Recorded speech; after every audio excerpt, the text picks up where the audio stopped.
Now, the greatest radio shows of all time. Suspense. The Shadow Node. Washington calling David Harding, counter-spy. Classic radio theater. The Great Gildersleeve. Fibber McGee and Molly. Dragnet. Gunsmoke. The Lone Ranger. Now, step back into our time machine with your host, Wyatt Cox. Good evening, friends of the Inner Sanctum. Who knows what evil lurks in the hearts of men? The Shadow knows.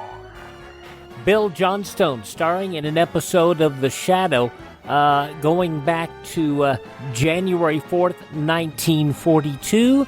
This episode is entitled Death Pulls the Strings.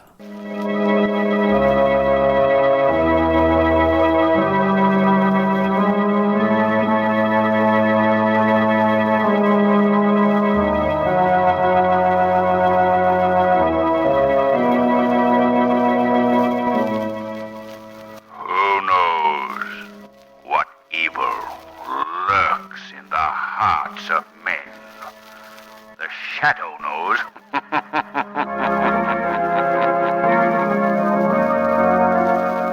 The thrilling adventures of the Shadow are on the air, brought to you each week at this time by your neighborhood blue coal dealer. These dramatizations are designed to demonstrate forcibly to old and young alike that crime does not pay.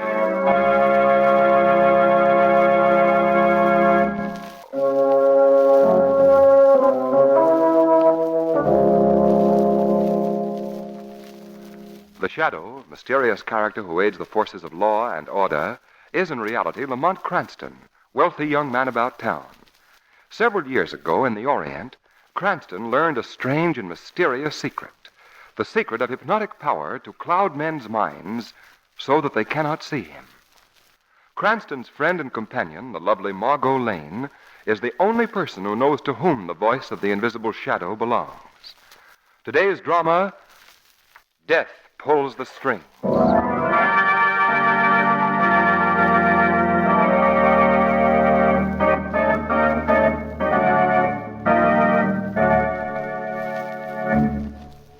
They call me Goriot. Don't ask who I am or where I came from. Just let us say there is a man called Goriot. A man? Can you call a freak of nature, a twisted monstrosity, an evil, ugly thing, a man?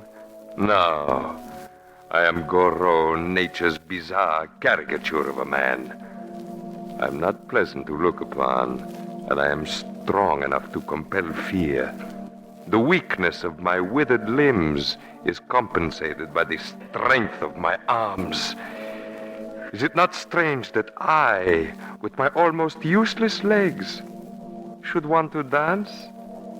Is it not amusing that I, who could have been the greatest ballet master in the world, should play with puppets, with articulated dolls which I dangle on the ends of strings? Is it not strange that I should hate all those who move gracefully, beautifully? No, my friends, it is not strange.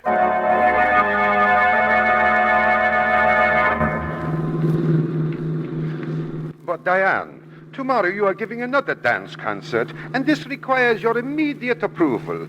All my plans for the charity review depend on it. Well, then I can guess it has something to do with your wonderful marionettes. So far you are right. The rest is the surprise. Oh, is it? Here we are. This is my studio. Oh, it's very charming, Ricou. Well, shall we go in? Oh, yes. Yes, of course. Oh, yeah. You'd better go first, Ricou. It's so dark. Afraid of the dark, my dear? Oh, then we shall have light. What is it? Oh, those shrouded figures hanging from the ceiling. For a moment I thought They were people hanging there? Oh, no, my dear. Merely my life-size puppets. That is all. Now for the surprise. Ricou. Oh, don't think me silly, but you won't be gone long. No, I am just going into the workroom. This room seems so eerie, with all your puppets hanging from the ceiling. Perhaps if you turned on more light. I am sorry, my dear, but there is no more light. Now, You must close your eyes. I will tell you when to open. All right. You're making a great mystery of this, Ricou. I want to see your face when I bring back the surprise.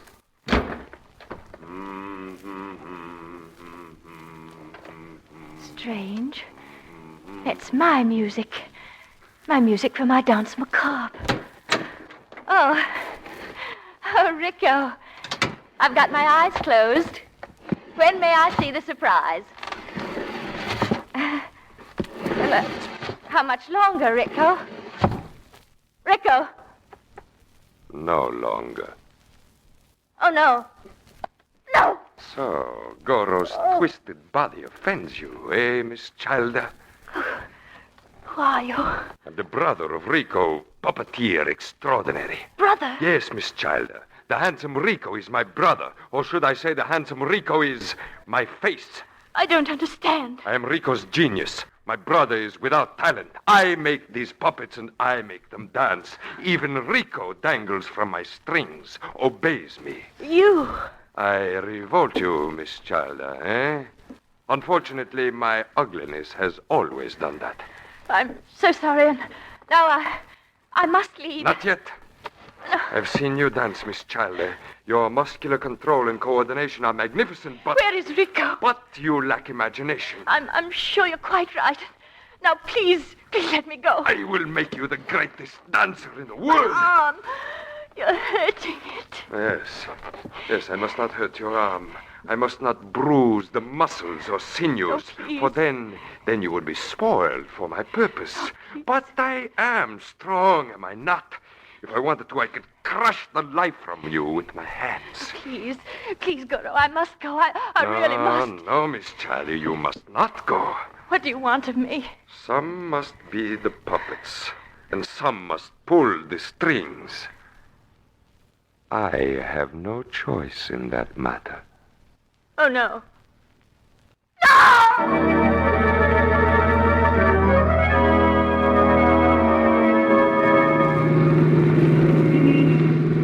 Now, look, Miss Lane, Cranston, I'm perfectly willing to buy a ticket for the charity review. But why do I have to go and see that stupid Punch and Judy show and be bored? Punch and Judy show? Why, Commissioner Weston, Ricou is probably the greatest puppeteer in the world. And I still say it's a Punch and Judy show, and I still don't like it. I'm too old for that kid stuff. Oh, why, Commissioner, Ricou's puppets are a work of art. Work of art? Well, they can stay out of my cab. They can stay out. What's he talking about? What did you say, Shrevey? I am thinking about a sad experience my bosom friend and companion, Big Charlie, is having one time with puppets. As fortune is having it, he is driving a vaudeville dog act from here all the way to Boston in his cab he's driving. Well, what's that got to do with Ricou's puppets, Shrevey? Well, up to the time of this horrible experience, he is having with this now vaudeville dog act, he is liking dogs immensely, he is liking. Shrevey, I don't get it. Big Charlie did. Right in the back of his cab, he got it. One of the dogs in the vaudeville act is picking this time to have puppets. Puppets?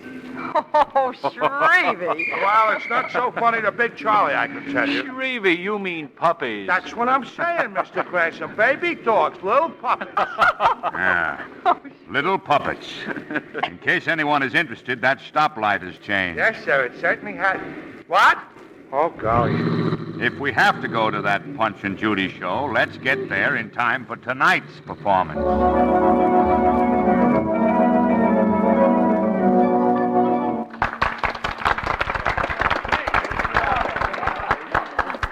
Commissioner, you can stop applauding now. Yeah? Amazing, isn't it? Oh, that man Ricou does amazing things with those life-size puppets. So you don't like the Punch and Judy show, eh, Commissioner? Now, spare my feelings, Miss Lane. You know, there were times when I almost forgot that those puppets were just things of wood and wire. They seemed so natural, so lifelike. There's the curtain. What's the next act, Lamont? I believe it's the Dance Macabre. Dance Macabre? Well, isn't that the number that the dancer Diane Childer has made so famous? Diane Childer? Quiet, quiet, Cranston. Annoy the people. I'm sorry, Commissioner. Lamont, that puppet is wonderful. Yes, it's beautifully made. Why, it looks exactly exactly like Diane Childer, the dancer who disappeared. Oh, yes. So it does. I remember reading about... Diane! Diane, my sister! Lamont, that woman! What's the matter with her?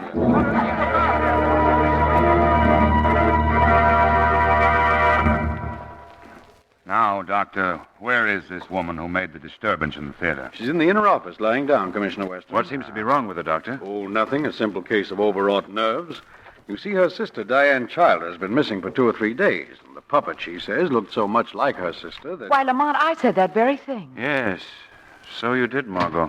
Where is this woman who ruined my performance? Who are you? The man asks who I am.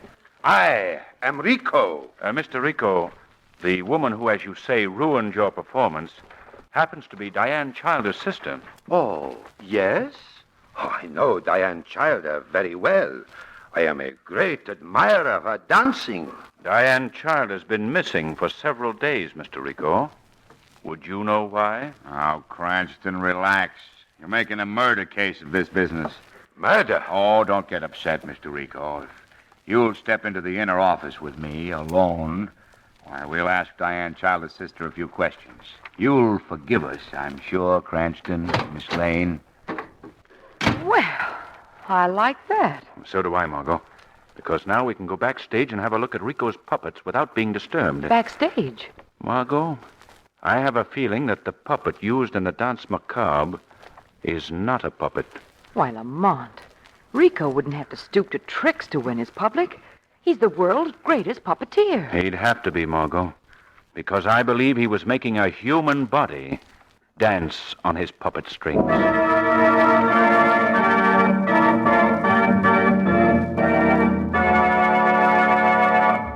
January 4th, 1942, The Shadow on Classic Radio Theater with Wyatt Cox. Before we get back to The Shadow, here's a word about Bill Johnstone.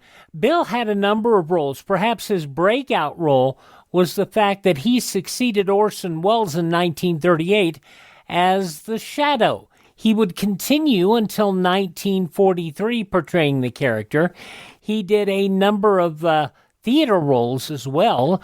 Ben Guthrie in the radio version of The Lineup, as we've heard here occasionally, and many supporting roles on radio, including a supporting role in one of the 22 Rifle for Christmas episodes of Dragnet, and also on TV.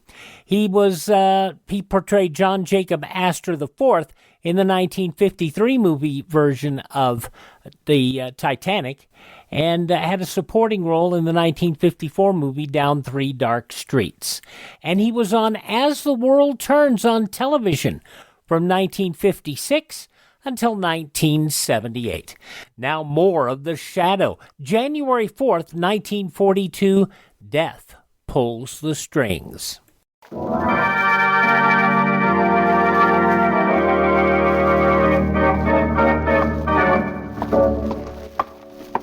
Here's the stage door, Margot. Let's go in and find out exactly what our friend Mr. Ricou was up to. All right. Doesn't seem to be anyone around. Oh. The stage doorman must have gone around to the front of the theater to see what the commotion was. Come on. Let's go on stage. This way. Lamont, I've got a feeling that someone's watching us. We've got to be quick about this. Rick will be coming back any minute now. There's not much light on back Margot, here. there's the puppeteer's bridge. That's where they stand above the stage. Oh, I see. They're up above and they dangle the puppets on wires. Oh, here they are. What? These shrouded figures hanging here behind the scenery are the puppets. Oh, which is the one used in the Danse Macabre number? No, let's see. That's not this one. Maybe it's this one here. No. Lamont, suppose Ricou's hidden it. He hasn't had time, Margot. Oh, yes, of course. What? It's still on stage in front of the scenery. I should have thought of that. You should have thought that you have no right to be here. What? Lamont! Not very pleasant to look upon, am I, miss? Now, will you please explain? Well, you see, we're very much interested in the puppeteer's art, so we just thought we'd... Have a look around. Yes. Yes. You're very convincing, Mr... Cranston, Lamont Cranston. This is Miss Lane. They call me Goriot. Ricou chooses to call me his assistant. Lamont, I think we'd better go. Not yet. Exactly what were you looking for? I would like very much to see the puppet used in the Dance Macabre number. That is not possible. Well, it's your privilege to refuse to show it to us. Yes, that is right. And what would you think if I refused to show it to you? What I think is my privilege. Yes. That also is true. You have heard that old saying, Mr. Cranston, curiosity once killed a cat? A cat is hard to kill. A cat has 9 lives. A curious man has but one. Are you threatening me? I'm warning you. Well, let's go, Margot. There are other means of seeing this puppet. Meaning you will go to the police, Mr. Cranston? Take it any way you please. Come on, Margot. Yes, Lamont. Wait, I will show her to you. Here. Lamont, it's... Just a puppet. Made of wire and wood. What did you expect to find, Mr. Cranston? A human body?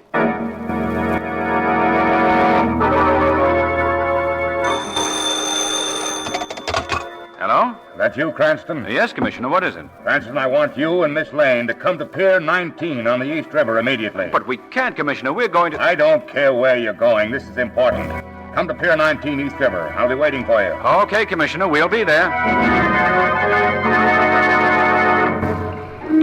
Well, Commissioner, I suppose you know you ruined our evening. Now, what's so important? Cranston, I want you and Miss Lane to identify a body. A body? Lamont. We found her floating in the river. When was the body found? About an hour ago. She's over here under this tarpaulin. Why do you ask us to identify her? Because you know her. Or rather, you knew her. Okay, Cardona, pull the tarpaulin off. Right, Chief. Diane Childer. Yes, Margot. Oh, Lamont. All right, Cardona, put the tarp back. Sorry to call you here for this sort of thing, but we needed your identification for the death warrant. You see, we couldn't locate her sister. And you won't locate her sister, Commissioner. Why not? Because I found out that Diane Childer never had a sister. Oh, Cranston, I talked with her myself last night at the theater. That woman was an imposter. Uh-huh. Still playing detective, eh, Cranston? Still playing hard to convince, eh, Commissioner? I presume you noticed Diane Childer's hands just now. What about them? Take a good look, Commissioner. Well, Margot, I don't believe our services are needed here any longer, so good night, Weston. Yeah, go home and read a mystery book. Good night. Lamont, what about Diane Childer's hands? Margot, they looked as though they'd been attached to wires. Wires? Then you were right about Ricou using a human puppet. Perhaps. But I think he holds the answer to that question. And the Shadow is going to pay a call on Ricou, puppeteer extraordinary.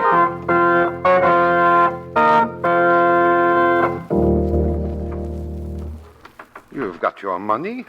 Now what do you want? Ricou, I read in the papers that this Diane Childer is actually missing. So much the better for Ricou's publicity.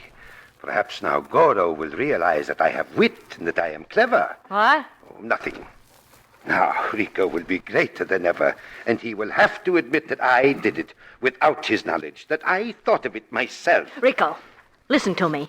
Where is this woman? What have you done with her? Oh, I do not know. I thought this was just a stunt for the papers, but if you... I do not know where she is, I tell you. Now go. All right.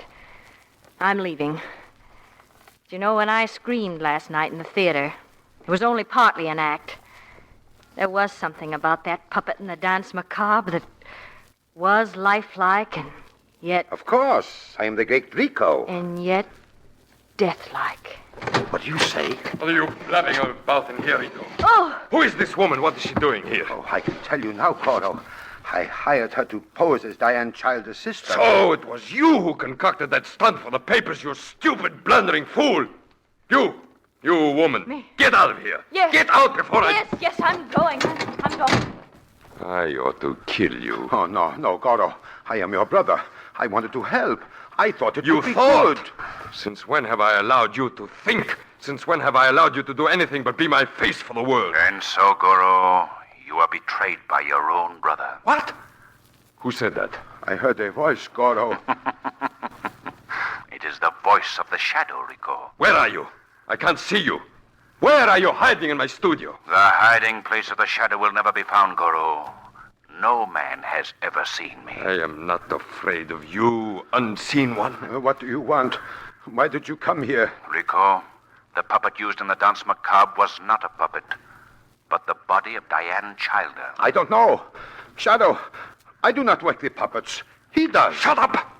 You're a fool, my brother. Goriot, you murdered Diane Childer, didn't you? I defy you to prove that voice. January 4th, 1942, The Shadow. You're listening to Classic Radio Theater with Wyatt Cox on your favorite station. These important words now.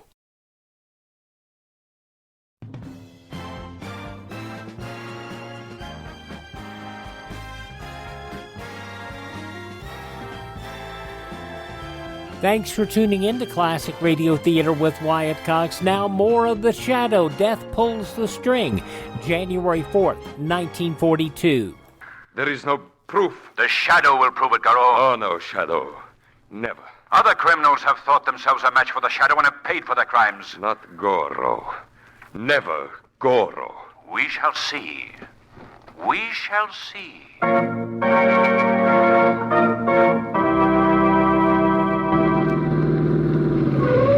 We are. Ricou's studio is just around the corner, Margot. Remember what you're to do? Yes. I'm to give you 5 minutes. And then if you don't come out, I'm to phone Commissioner Weston and get him here quickly. Right. I'd hate to wear those big hands of Goriot's as a collar very long. Oh, Lamont, don't joke about it. You know how strong he is. All right, Margot. Everything's going to be all right.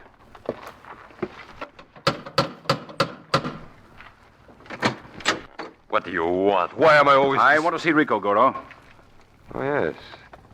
Yes, you are the curious man, the man who is interested in the art of puppeteering. Come in.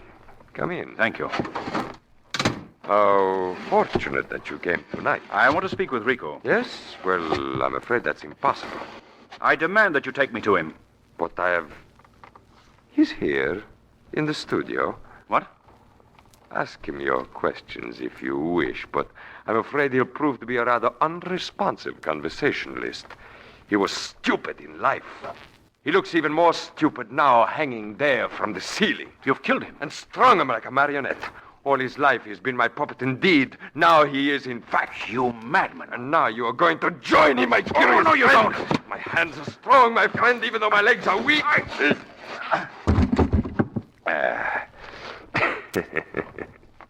Another human puppet for my collection. Huh? Oh, somebody knocking. Ah, too bad. You'll have to wait, Mr. Cranston, while I answer the door. Come into this room till I'm ready for you. There.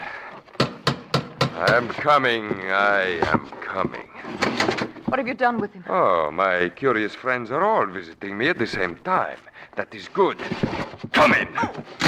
Now, we shall have a complete cast for my puppet show tomorrow night. What do you mean? My brother Ricou was going to have our puppets perform tomorrow night. Unfortunately, he won't be able to work the puppets himself because he is one of the performers, and you also, my dear. Where is Lamont Cranston? Oh, he's here, don't worry, and he, too, will perform with you tomorrow night.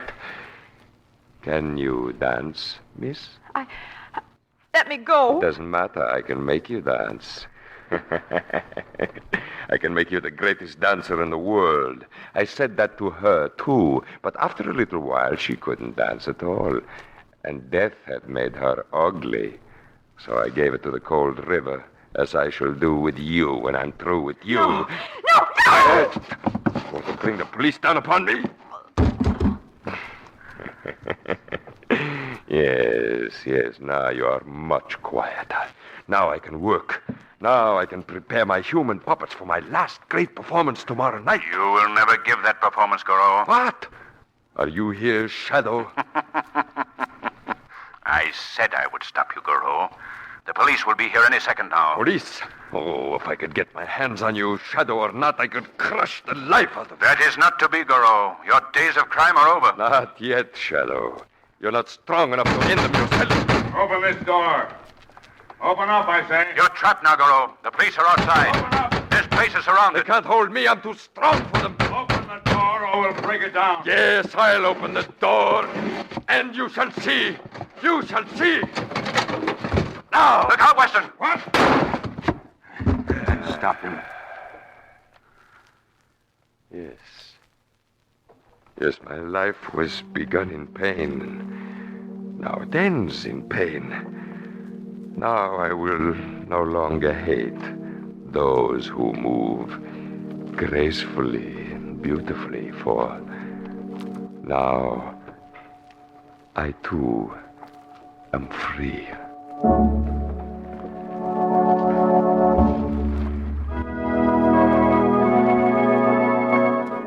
You know, Lamont, it's lucky that I didn't wait 5 minutes before I called Commissioner Weston. Yes, Margot. I owe my life to that. When you knocked on the door, it distracted Goriot and gave me a chance to regain consciousness and come back as the Shadow. You know, Commissioner Weston thinks you escaped from Ricou's studio before he got there. Yes? I wish you could have seen his face when Goriot lunged at him. Ooh, I know just how he felt. I'll get him. Shrevey, you're early. Yeah, I know, but something has happened to Big Charles again. Something has happened. Oh, what now, Shrevey? Well, I told you about the experience he's having with the vaudeville dog. You did, Shrevey, you did. Well, what do you suppose happened this morning to him again? What do you suppose? Tell us, Shrevey. A lady is getting in his cab with a big box, and she says, rush to the hospital immediately. So Big Charlie is rushing. He's rushing. Shrevey. Wait, this is rich. She don't want to go there for herself. Hot dog, which is in the box. Yeah, she'd take the... How did you know? I'm psychic. Go on. Well, this now dog is sick. Is this one of your now long tails, Shrevey? Okay, so I'll cut it short. Hey, you get it? Cut it short, cut the tail short. You get it? Yes, we get it, Shrevey. And so this dog is having puppets in Big Charlie's cab, too. He's having. Yeah, little puppets. Big Charlie says that what happened to him shouldn't happen to a dog. Oh, Shrevey.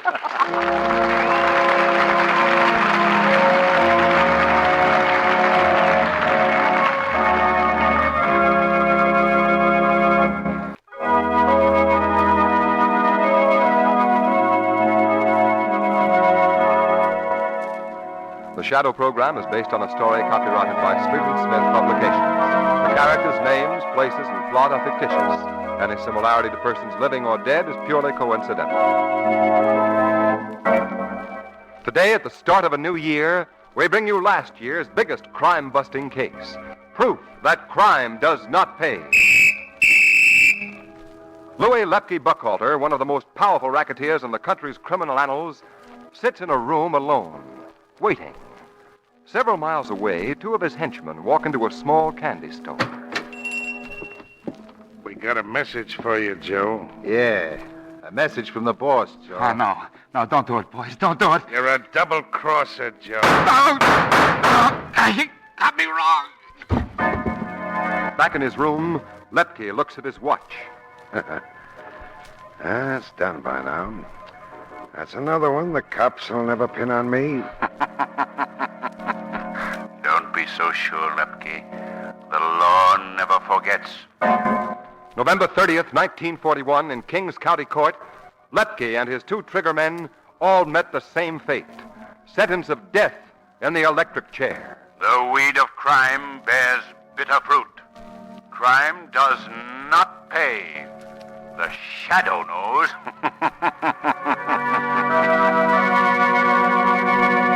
From January 4th, 1942, The Shadow, here on Classic Radio Theater with Wyatt Cox. Now on Classic Radio Theater with Wyatt Cox, another nicely restored episode of Lum-and-Abner, courtesy of Ted at RadioMemories.com. This episode goes back to January 4th, 1944. Granny's, Abner, I believe that's our ring. I dog as long, I believe you're right. I'll see. Hello, jot 'em down, store.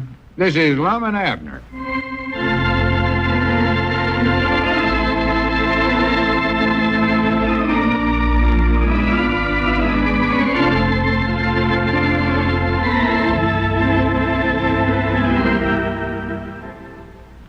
Now, let's see what's going on down in Pine Ridge. Well, Abner is still regretting his decision to withdraw from the picture show business and take over full ownership of the store. He hasn't yet been able to hire even a delivery boy, while his ex-partner Lum appears to be sailing along in great fashion as head of the Pine Ridge Theater. As we look in on the little community today, we find Abner in the Jot 'em Down store and library, talking on the telephone. Well, you'll have to get hold of Mr. Edwards over at the picture show. No, Mom, he ain't connected with the store no more. Well, I'll tell him if I see him, but I don't reckon I'll see him nowhere. No, Mom. Well, howdy. Just a second, Oh, Grandpap. excuse me, Abner. I never know she's talking on the phone. What's that? Oh, yes, Mom. All right. Not at all. Goodbye. Who is she talking to there, Abner? Oh, I don't know. Central girl, long distance. Some feller was butting in there talking to. Long distance? Yeah. Jiminy, that Lum's getting to be an important feller. Yeah, I reckon so. Yes, sir. I'm sure proud I'm working for him. Proud of it? Yeah, he says he might put me in charge of the player pioneers and all them other picture shows whenever he gets around to putting them in. Well, that's nice. Vice President in charge of player pioneers. That's what I'll be known as. Glad to hear it. Vice President in charge of player pioneers. Uh-huh. Milford Avery Spears, Vice President in charge Grandpap, of... I heard you the first time. I ain't D for nothing. That's what I'll be known as. Big job, too, Abner, believe me. Odin, Cherry Hill, Inc., Hatfield, Big Four. Oh, we're going to have the biggest pigeon-toed string of theaters you ever heard of. I don't want to hear of it, though. Just over at the picture show looking on my player pioneer there. I believe I'll ship that one out over to Odin there when we get it built and buy me a brand spanking new one for Pine Ridge. You talk like you're in partnerships with Lum. Well, I'm vice president in charge of If you player say pioneers. that one more time, Grandpap, I'm going to run you right out of this store. Well, that's a big job I got there. Odin, Cherry Hill. Whereabouts in my pipe? Huh? I was smoking it not 5 minutes ago. I reckon what I could have did with that pigeon-toed thing. Well, I don't know what you done with it. Was I smoking it whenever I come in here, Abner? No, you weren't. Or I don't believe you was anyway. I noticed you looked sort of different when you come in. That must have been it. You never had that pipe stuck in your face. Yeah, I must have left it somewhere. Yeah. About what I done. Let's see. I was over at the picture show last. Yeah, I better run over and see if I can find the pigeon. Yeah, you better do that. Wait a minute, Grandpap. Don't go yet. There comes Lum up out there. Well, I don't want to lose that pipe, though, Abner, and I don't want to be here when he comes no way. Huh? That's my good pipe. Paid 75 cents for it. Yeah, but I don't want to be in here alone with Lum, Grandpap. Well, he ain't going to bite you. Huh? Cedric's with him. Yeah, that'll be all right. I'll see you later. I got to get that pipe in. And all right. Well, howdy, Lum. Howdy, Cedric. Howdy, Grandpap. Where you going in such a hurry? Just going over to the picture show. Anything you want me to do over there? No, I reckon not. Well, I'll see you later then. Howdy, Mr. Abner. Yeah, hello, Cedric. Howdy do, Mr. Peabody. Howdy do, Mr. Edwards. Here, Cedric, hold my cane and my gloves for me. Yes, Mom. Cane for the land's sake. I and my secretary here just dropped around and see if there's any mail come in for me in the last couple of days. By mistake, of course. No, weren't no letters at all for you. Another bill from the wholesale house come. That's right. You ain't interested in that no more, are you? Wholesale house? Yeah. What's that, something in connections with the grocery business? Huh? Cedric, my boy, recollect when I used to be in the grocery business in the old days? Yes, Mom. It's just a couple of days ago, though. Well, I reckon man has to get a start some way or other. Mr. Peabody, are you sure I never got no mail from New York or Hollywood? No, not from nowhere. Well, I'd like to buy a cigar then, Mr. Peabody. Cigar?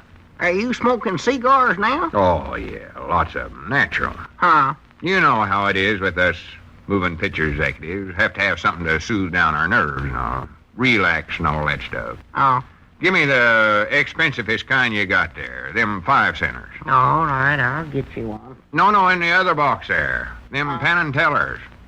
And if you never can recollect which cigars is which, Mr. Peabody. Well, maybe I'll switch them around since this store's under new management and being run right for a change. Well, I wouldn't know nothing about the little old grocery business, no ways. Now, here, these are the 5 centers. Cedric, light a match for me. Yes, Mom. You're supposed to bite off the end of a cigar before you smoke it. I know how to smoke a cigar. Oh. Hold the match higher, Cedric. Yes, Mom. Burn his mustache off. Here, Cedric. Here, you smoke it. It's a defective cigar. Well, I don't smoke cigars, Mr. Lum. Well, just throw it away then. Don't never bother with inferior merchandise, I always say. Throw it away. Money ain't no objects to me, no way. Is that a new pair of breeches you got on there, Lum? I don't know if that's any of your business. Why? Well, I just wondered if you'd bought any new ones yet. I'm feared you've outgrown them old ones of yours. Come on, Cedric. We better be going. You sure there wasn't no mail for me, Mr. Peabody? I've told you 1,000 or 100 times they wasn't. Well, come on, Cedric. Wait a minute, though. There was a telephone call for you a while ago. I forgot about that. Telephone call? Yeah. Who was it? I don't know who it was. Stranger. Said his name was, W.J. Taylor, I believe it was. Well, more than likely he would be a stranger to you, because our friends don't know one another. We run with a different bunch now. Oh, well. I'm traveling with the picture show people. Yeah, well, I never knowed that. Executives and stars and stuff like that. Yeah, well, What did you call his name again? Taylor, W.J. Taylor, I believe he said. W.J. Taylor. That does sound familiar. Can't place him, though.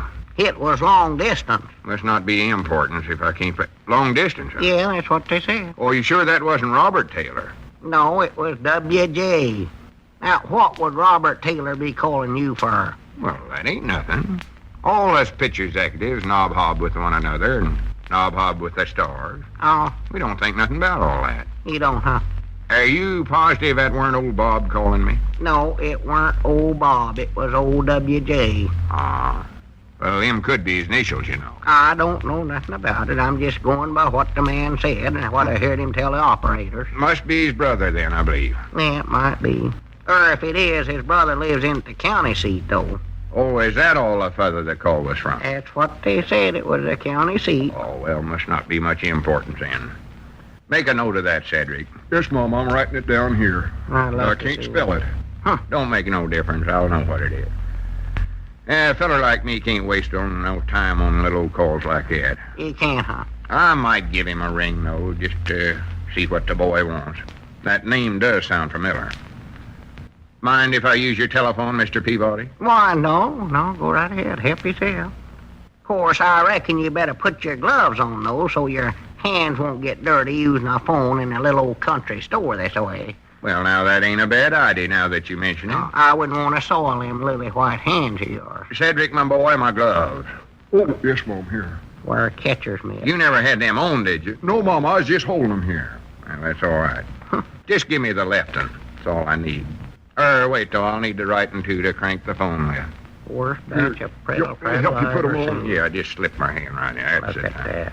Get no germs off of this telephone. Cane hanging over that arm. He'd trip himself, break a leg's what he's going to do. Hello, Mamie. This is L. Edwards. Hello. Yeah, oh, I'm fine. Who? Oh, you must mean Mr. Peabody. Oh, I reckon he's feeling all right. I don't know, and I don't care. Oh, yeah. Listen, Mamie, I understand there was a call for me from the county seat. W.J. Taylor. I knowed he's coming over here. I went home, let Elizabeth press him overhaul. Well, see if you can get hold of him for me. Put a crease down. Oh, he's just standing here. And he's yeah, I'll wait. So you say the grocery business is pretty good these days, huh? Oh, it's fine. It's got a feller at the head of it now that knows what he's doing. That helps some, I reckon. Well, I don't reckon it takes much brains to run a small place like that. Hello? What's that, Mamie? No, it don't take many, but that's more. He'll be back in a few minutes. No, I won't wait. My time's too valuable. Oh, no, yeah. Yeah, well, tell him that. Much obliged, Mamie. Cedric, if anybody else wants to see me, tell them they got to make a appointment first. Mom, I'm getting sick of all this. I can't stand it. Why don't you act like yourself? This John up partners again here. I just can't stand being unsolved this way. Take me back in the picture show with you, and I'll let you back in. Well, wait, Abner, wait. I'm going to recollect I asked you to come in with me when I started to enlarge the picture show, but you wouldn't do it. Well, you wanted to sell the store, though. All right, you wanted the store, so now you got it all by yourself. It's a nice business. Gives you a chance to run it your own way. Well, yeah, Lum. I've got my own ideas how I want to run the picture show, and if I let you back in, there you'd be giving me ideas. So I figured we better just let well enough alone. You mean then that we're unsolved for good? Yeah, I'm afraid it looks that way. Now, we made a legal deal, so now we got to stick by it. Ain't no other way to look at it. Well, yeah, Hurry, Lum, that's a four-alarm ring. Huh? I told you, I believe it is. Take down the receiver there, Abner. Hurry. Yeah. Hello? Where's the fire at? Huh? Oh, my my goodness, Lum, it's a picture show. The picture The show? whole thing's on fire. Come on, we better get over there. Yeah, Granny's come. Wait a minute. What's the my matter? goodness. What is it, Lum? I just recollected who that W.J. Taylor was. Huh? He's a feller that's been trying to sell me some fire insurance.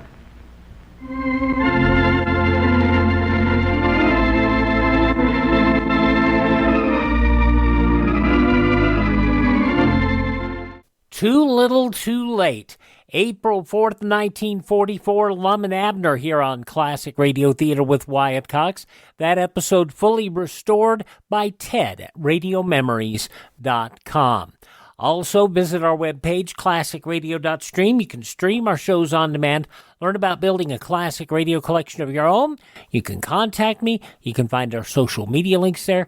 And if you'd like to support our program, you can buy me a coffee. That buy me a coffee money goes for us to acquire additional great classic radio programs. Thanks for tuning in. Hope you'll thank this station to support their advertisers. And as always, tell your friends the great radio shows are right here at this spot on the dial. Classic Radio Theater with Wyatt Cox on your favorite radio station.